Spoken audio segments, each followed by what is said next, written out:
আপনি বলেছেন না আরবানাতে থাকি, আরবানাতে থাকতে গেলে যোগ্যতা লাগে। কল্যাণ বন্দ্যোপাধ্যায়কে উদ্দেশ্য করে রচনা বন্দ্যোপাধ্যায় বলেছিলেন আরবানাতে থাকতে গেলে যোগ্যতা লাগে। ব্যাস বলা মাত্রই ঝড়ের গতিতে ভাইরাল হতেই নানা জায়গা থেকে কটাক্ষ হতে শুরু হয়।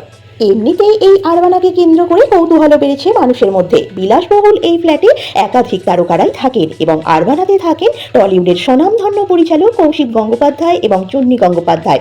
সাক্ষাৎকারে চূর্ণী গঙ্গোপাধ্যায় বলেন, আরবানা আমার একেবারেই পছন্দ নয়। আমি এখনো আমার বাড়িটাকে ভীষণভাবে মিস করি।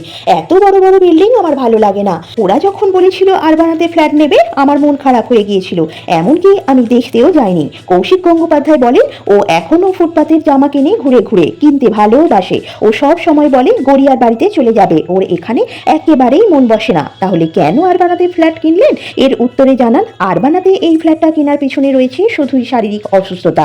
পায়ের সমস্যা থাকার কারণেই অসুবিধা হচ্ছিল। তখনই ফ্ল্যাটে আসার সিদ্ধান্ত নিয়েছিলেন কৌশিক গঙ্গোপাধ্যায়। তবে স্বামীর এই সিদ্ধান্ত মন থেকে মেনে নিতে পারেননি চূর্ণী। আরবানার বিলাসবহুল ফ্ল্যাটে নয়, বরং চূর্ণীর মন পড়ে থাকে নিজের পুরনো বাড়িতে। শুধু তাই নয়, আরবানার ফ্ল্যাটটিকে পুরনো বাড়ির আদলেই সাজিয়েছেন, এমনকি নিজের বাড়ির আসবাবপত্রও রেখেছেন এই ফ্ল্যাটে।